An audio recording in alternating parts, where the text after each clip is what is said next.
नमस्कार, स्वागत है आप सभी का। आप देख रहे हैं हमारा खास शो सरकार। मैं हूं आपके सामने मनीष कुमार पांडे। इस हफ्ते कुछ खबरें लेकर आया हूं आपके लिए, जिसमें से पहली खबर उत्तर प्रदेश के पूर्व डीजीपी साहब से जुड़ी हुई है। दूसरी खबर उत्तर प्रदेश के जो मौजूदा डीजीपी साहब हैं उनसे जुड़ी हुई है। तीसरी खबर उत्तर प्रदेश के तबादलों से जुड़ी हुई है। और चौथी खबर उत्तर प्रदेश में भारतीय जनता पार्टी के 2024 की तैयारियों से जुड़ी हुई है। तो फिलहाल आइए शुरू करते हैं अपना खास शो सरकार।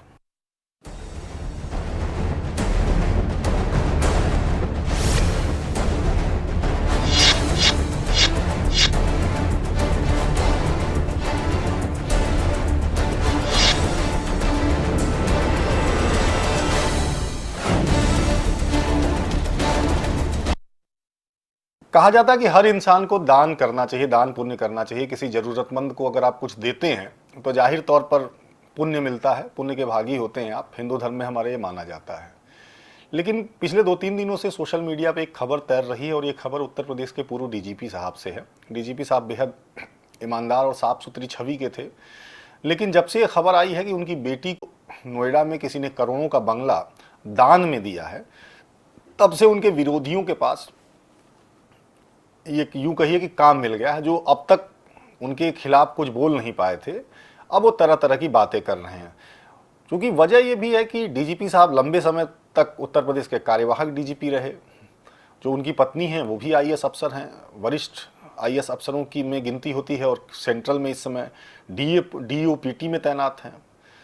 तो ऐसे में अगर किसी एक ऐसे शख्स से जुड़ा हुआ इस तरह का कोई मुद्दा मार्केट में आ जाए, तो आप समझिए फिर मजम्मत करने वाले भला कहाँ पीछे हटने वाले हैं। फिलहाल पिछले 2-3 दिनों से लगातार इस बात की चर्चा हो रही है कि आखिर क्या वजह थी कि जो डीजीपी साहब हैं उनकी बेटी के नाम करोड़ों का बंगला किसी ने किया होगा। हालांकि जब बहुत रिसर्च किया तो पता भी ये भी चल के निकल के आ रहा है, कुछ इस तरह की भी खबरें आ रही हैं कि जो डीजीपी साहब हैं उनकी जो बेटी है, डीजीपी साहब के कोई सीनियर अफसर थे बहुत पहले, जिनके कोई बाल बच्चे नहीं थे, शायद उनकी एक प्रॉपर्टी थी, उन्होंने डीजीपी साहब को या डीजीपी साहब की बेटी के नाम कर दी।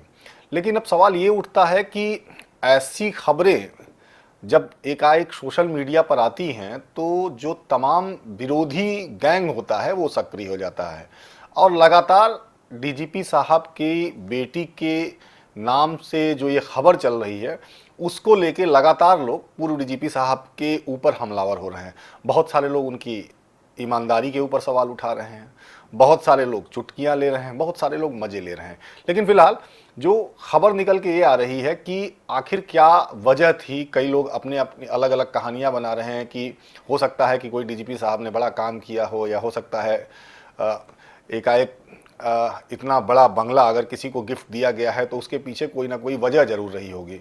फिलहाल कुल मिलाजुला के जो तमाम जो विरोधी अब लोग थे, जो विरोधी खेमा था, लंबे समय से डीजीपी साहब उत्तर प्रदेश की डीजीपी की कुर्सी संभालते रहे, उन्हें कभी बोलने का मौका नहीं मिला।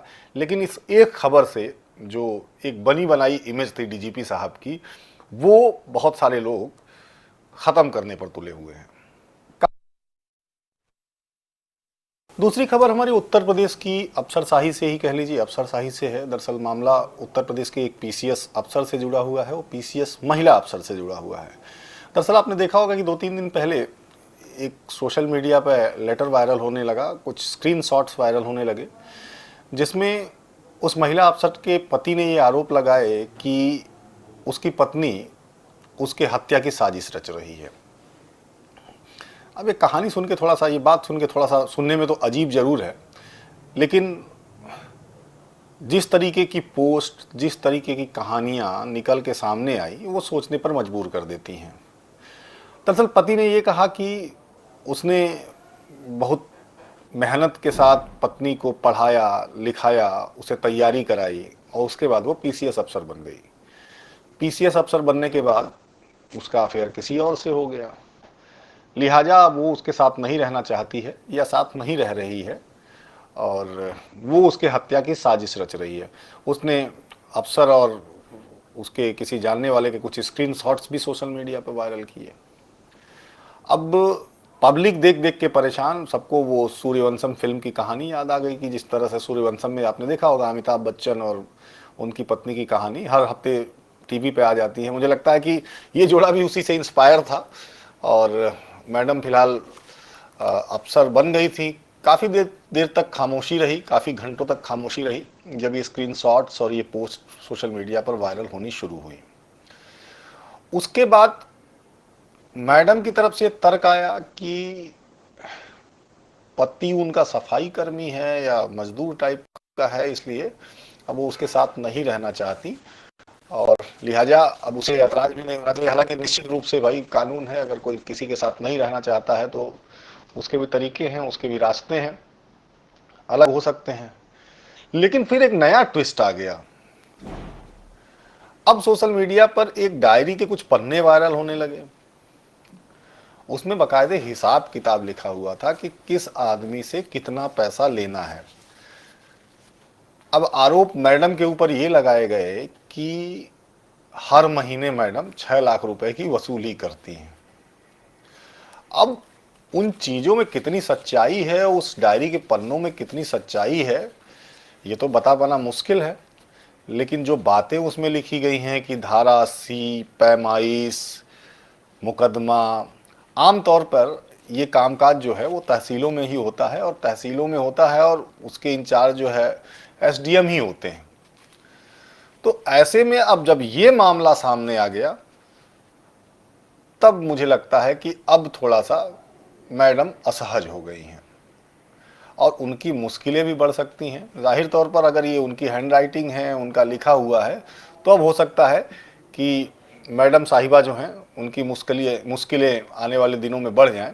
लेकिन फ़िलहाल सोशल मीडिया पर बेचारे उनके पति को बड़ा सपोर्ट मिल रहा है, लोग संवेदनाएं प्रकट कर रहे हैं और वो भी भाई लगा हुआ है लगातार कि वो समझा के ही मानेगा। फिलहाल देखिए पति पत्नी की इस लड़ाई में कौन जीतता है, लेकिन जाहिर तौर पर इस खबर ने बहुत लोगों को सोचने पर मजबूर कर दिया है।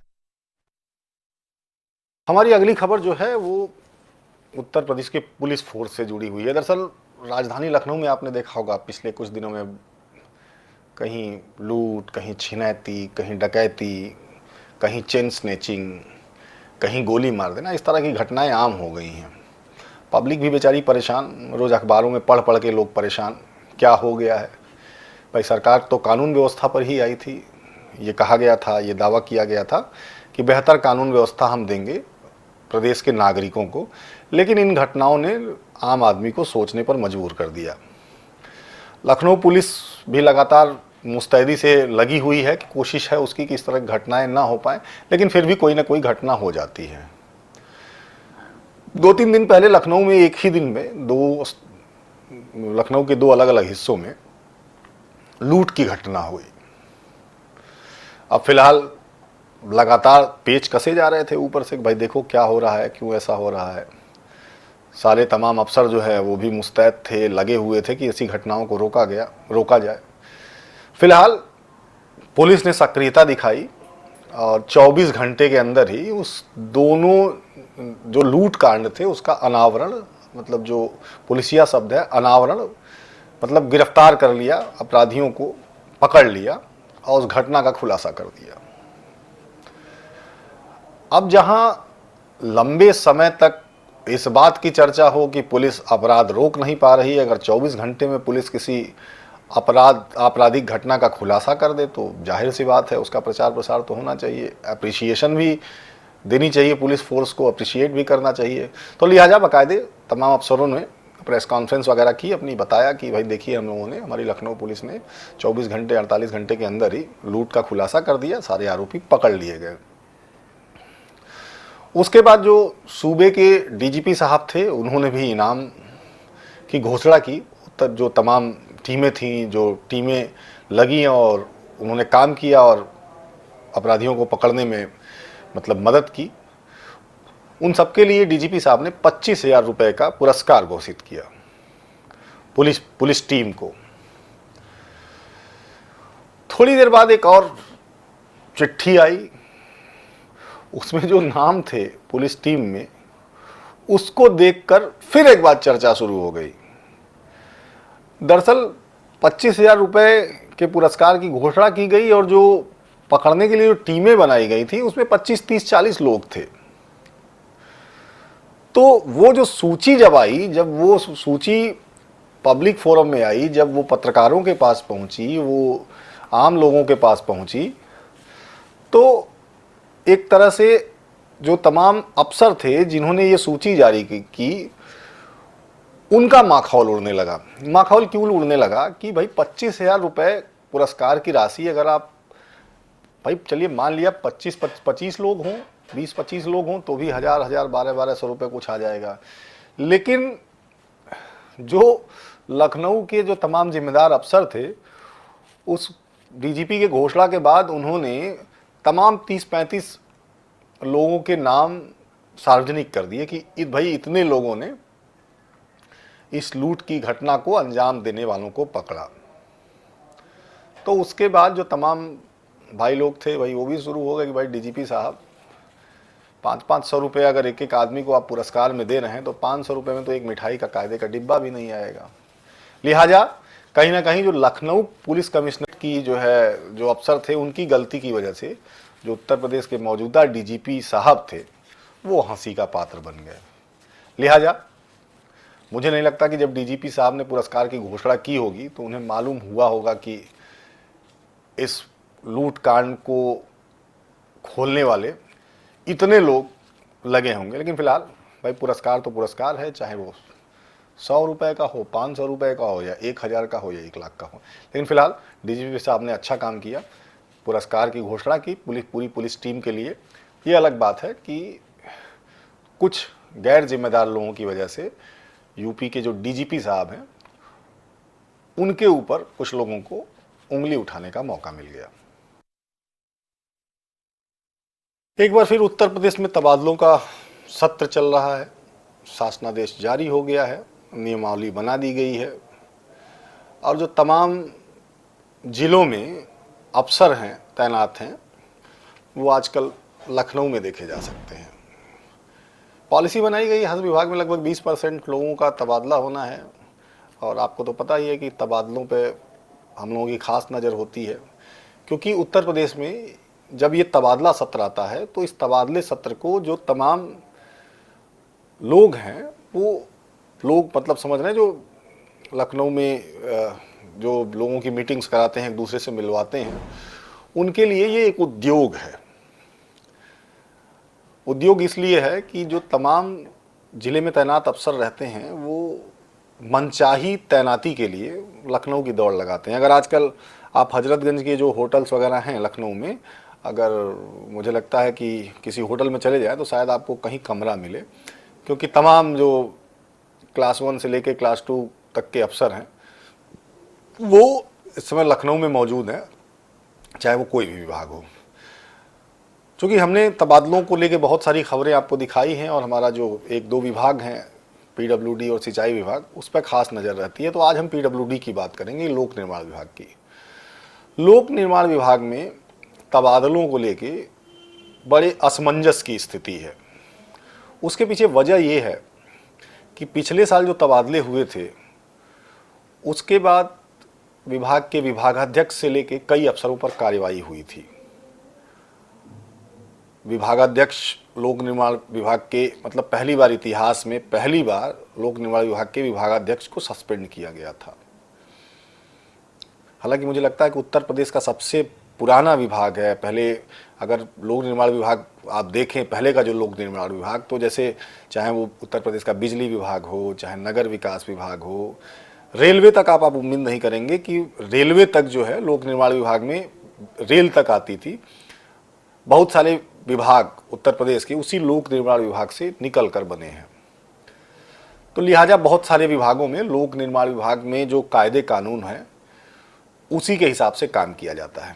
लेकिन इस समय विभाग में स्थिति ऐसी है कि आज समझिए 1 महीने में कुछ ही दिन बचे हैं, 1 हफ्ते बचे हुए हैं, लेकिन अभी तक उत्तर प्रदेश में लोक निर्माण विभाग में तबादलों की एक भी सूची जारी नहीं हुई।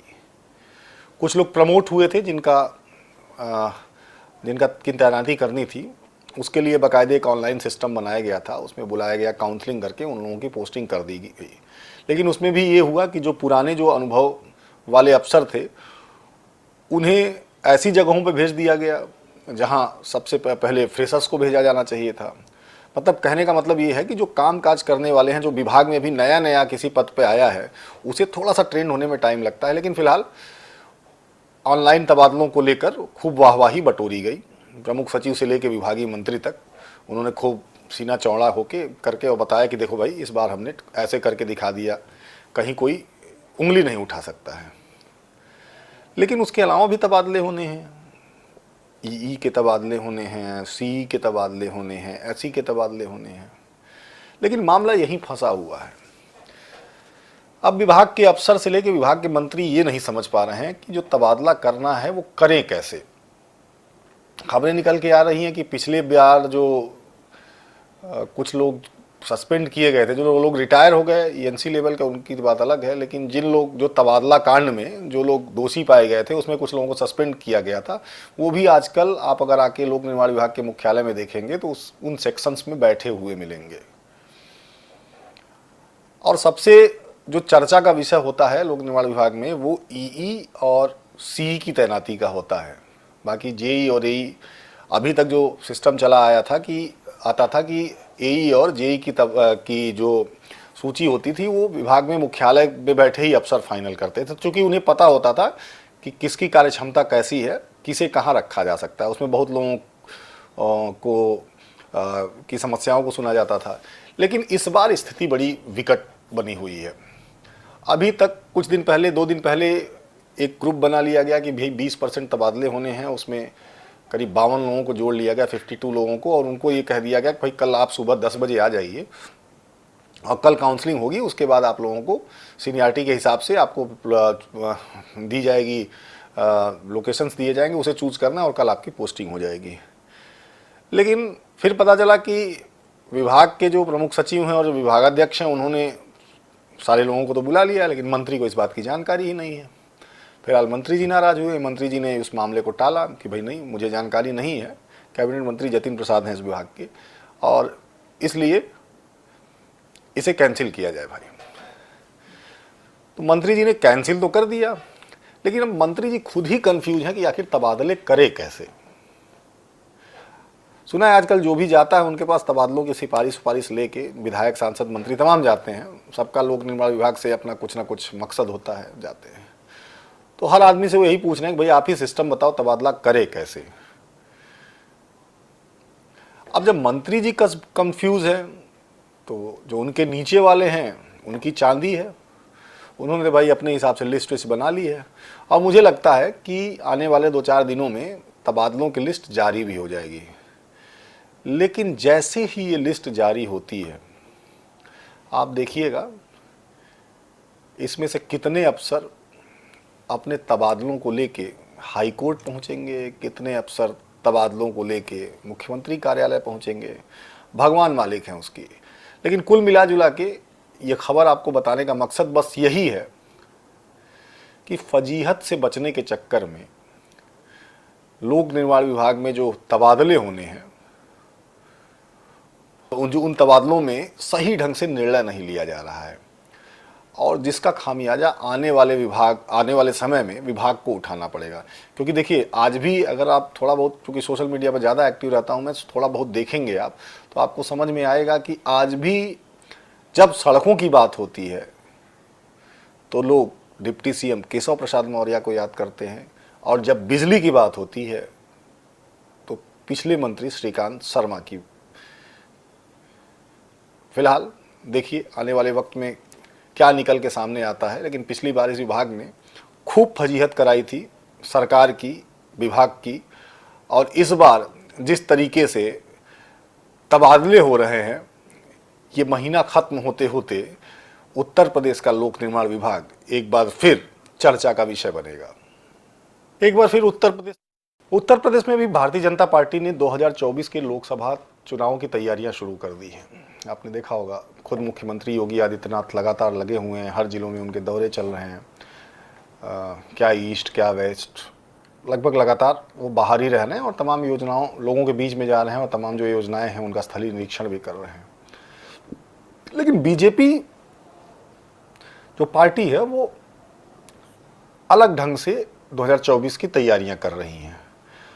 और सबसे बड़ी खास बात यह है कि जो उत्तर प्रदेश में बीजेपी को जिसने फर्श से उठा के अर्श तक पहुंचाया, यानी जो संगठन मंत्री जिन्हें उत्तर प्रदेश से हटा दिया गया था, उनकी सक्रियता अब 24 के चुनावों को लेकर उत्तर प्रदेश में बढ़ गई है।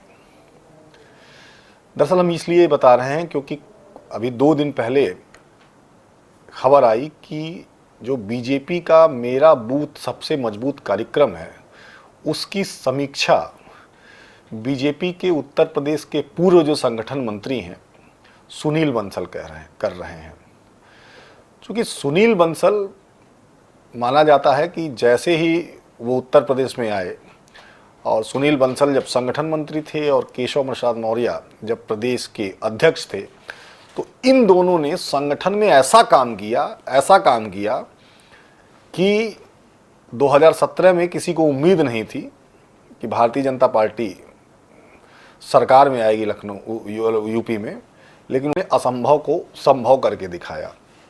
बाकी आज कोई जो भी कहे, लेकिन अगर आप देखेंगे तो जो बीजेपी को मजबूत करने वाले लोग हैं वो यही लोग हैं। और इसके पीछे केशव प्रसाद मौर्य के पहले जो प्रदेश अध्यक्ष थे लक्ष्मीकांत वाजपेयी, उनकी भी महत्वपूर्ण भूमिका रही है उत्तर प्रदेश में भारतीय जनता पार्टी को मजबूत करने की। हालांकि बहुत लंबे समय तक वो हाशिए पर रहे और फिलहाल पार्टी चूँकि देर सबेर सूद जरूर लेती है, तो उन्हें राज्यसभा वगैरह भेजा, उन्हें एडजस्ट किया। लेकिन अब जब सुनील बंसल की एंट्री हुई है तो ऐसा लगता है कि जो बीजेपी का शीर्ष नेतृत्व है वो उत्तर प्रदेश में 2024 का जो चुनाव है वो सिर्फ सरकार में बैठे लोगों और जो मौजूदा संगठन में बैठे लोग हैं उन पर नहीं छोड़ना चाहता है। लिहाजा सुनील बंसल की एंट्री हो गई है उत्तर प्रदेश में।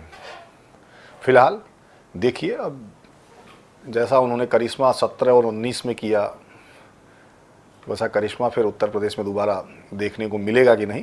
लेकिन ये तय है कि सुनील बंसल का आना ये साफ संकेत है कि दिल्ली आश्वस्त नहीं है कि उत्तर प्रदेश में वो फिर 2019 वाला इतिहास दोहरा पाएगी या नहीं।